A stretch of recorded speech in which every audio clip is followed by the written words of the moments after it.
let us learn series connection.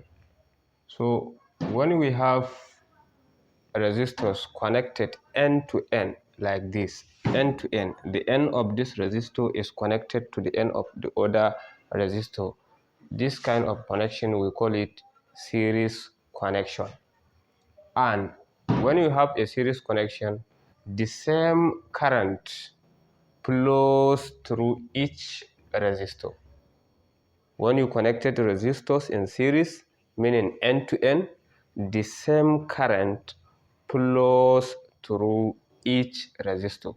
So let me show you how to calculate the total resistance, when you have resistors connected in series. So in order to calculate the total resistance for a series connection, you say R total, that is total resistance, equal to sum of the resistance. So we have R1, I will say R1 plus the next resistor R2 plus the next resistor R3.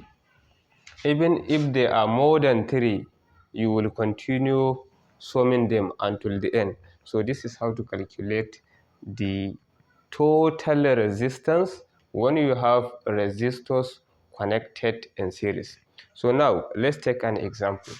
Let's say this R1 is 2 ohms and this R2 is 1 ohm and this R3 is 4 ohms.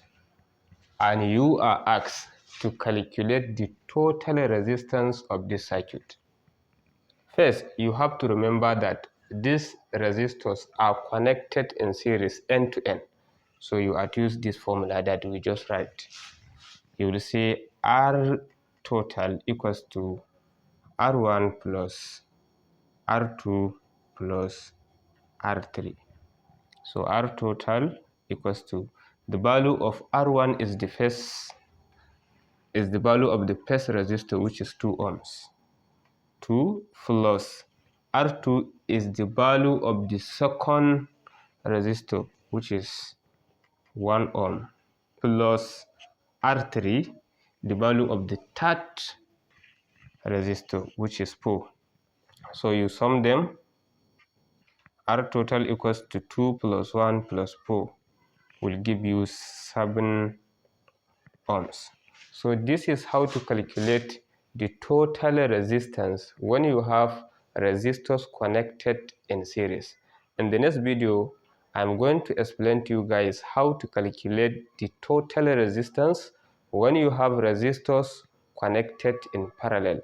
So kindly subscribe, and if you have question, write it in the comment box and share for your colleagues. Thank you.